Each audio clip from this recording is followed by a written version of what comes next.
एक छोटा सा गांव था। वहां पर एक आदमी पहाड़ पर पत्थर तोड़ने का काम करता था। उसको अपनी जिंदगी से कोई गिला शिकवा नहीं था। पूरा दिन वो काम करता, मेहनत करता, दिन के एंड में जो थोड़ा बहुत पैसा मिलता वो जा करके अपने परिवार के साथ में थोड़ा सा टाइम स्पेंड करता और चैन से सो जाता। तो एक दिन रोज की तरह वो अपना काम खत्म करके अपने घर की तरफ जा रहा था।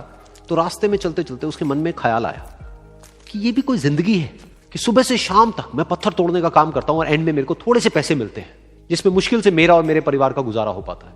काश कुछ ऐसा हो जाए कि कहीं से मुझे कोई ऐसी शक्ति मिल जाए कि जो भी मैं चाहता हूं वो सच हो जाए। वो अपने घर पर गया, उसने खाना खाया, लेकिन उसका ध्यान खाने की तरफ नहीं था। उसके दिमाग में यही ख्याल चल रहा था। उसके बाद में वो यही सोचते सोचते सो गया। फिर नींद आने के कुछ देर बाद उसको एक सपना आया। सपने में उसने देखा कि रोज की तरह वो अपना काम खत्म करके अपने घर लौट रहा था।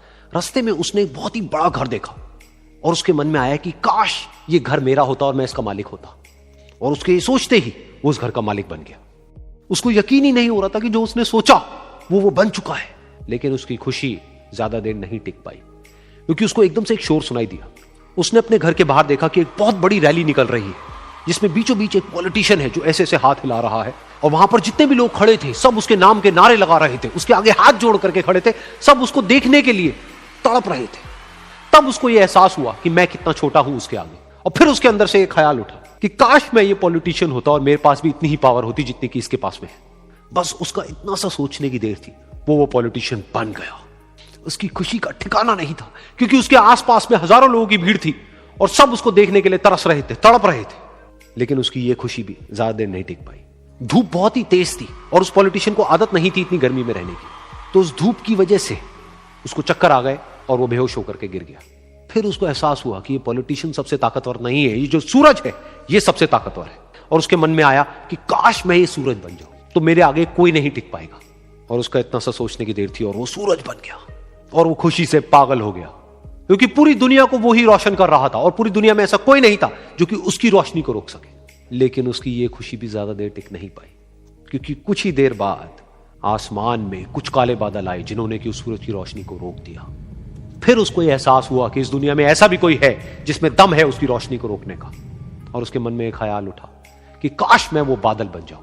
और वो बादल बन गया और आसमान में उड़ने लगा। उसको ऐसा लगा कि मैं आसमान में उड़ रहा हूं और अब मैं जहां चाहे वहां जा सकता हूं। लेकिन कुछ देर बाद वहां पर एक बहुत तेज हवा का झोंका आया जो कि उन बादलों को उड़ा करके ले गया। और फिर उसे ये समझ आया कि ये जो बादल हैं वो सूरज की रोशनी को तो रोक सकते हैं, लेकिन हवा को नहीं रोक सकते। ये हवा उनको बहा करके ले जाती है। फिर उसके मन में आया कि काश मैं ये हवा बन जाऊं। और वो हवा बन गया। हवा बनने के बाद में उसको अपने अंदर एक अलग ही ऊर्जा का अनुभव हुआ। वो चाहे तो आराम से बहता और चाहे तो आंधी बन करके, तूफान बन करके, जिसको भी चाहे उड़ा करके ले जाता। उसको ये विश्वास होने ही लगा था कि इस दुनिया में सबसे ज्यादा शक्तिशाली मैं हूं। लेकिन तभी उसके सामने आया एक पहाड़। उसने अपनी पूरी ताकत लगा दी, लेकिन उस पहाड़ को वो इतना सा भी नहीं हिला पाया। तब उसको यह एहसास हुआ कि इस दुनिया में कोई है जो हवा से भी ज्यादा शक्तिशाली है, जिसमें दम है उस हवा को रोकने का। फिर उसके मन में आया कि काश मैं ये पहाड़ होता। और वो पहाड़ बन गया। लेकिन हर बार की तरह इस बार भी उसकी खुशी ज्यादा देर तक नहीं टिक पाई। उसको एक जानी पहचानी सी आवाज सुनाई दी और साथ ही साथ उसको दर्द होने लगा, जैसे कि कोई है जो उसको तोड़ रहा है, उसको मार रहा है। तो दर्द से वो चीखने लगा और उसके मन में आया कि काश मैं वो बन जाऊं क्योंकि इस पहाड़ को तोड़ने का दम रखता है। लेकिन इस बार उसकी एक ख्वाहिश पूरी नहीं हुई। वो रोने लगा, चीखने लगा, चिल्लाने लगा। उसने अपनी पूरी जान लगा दी, लेकिन इस बार वो नहीं बन पाया। उसका दर्द बढ़ता ही चला जा रहा था और दर्द की वजह से एकदम से उसकी नींद खुली और सामने शीशा था। उसने शीशे में देखा और उसको समझ आया कि सपने में मैं वो क्यों नहीं बन पा रहा था जो मैं बनना चाहता था, क्योंकि असलियत में मैं वो ही हूं।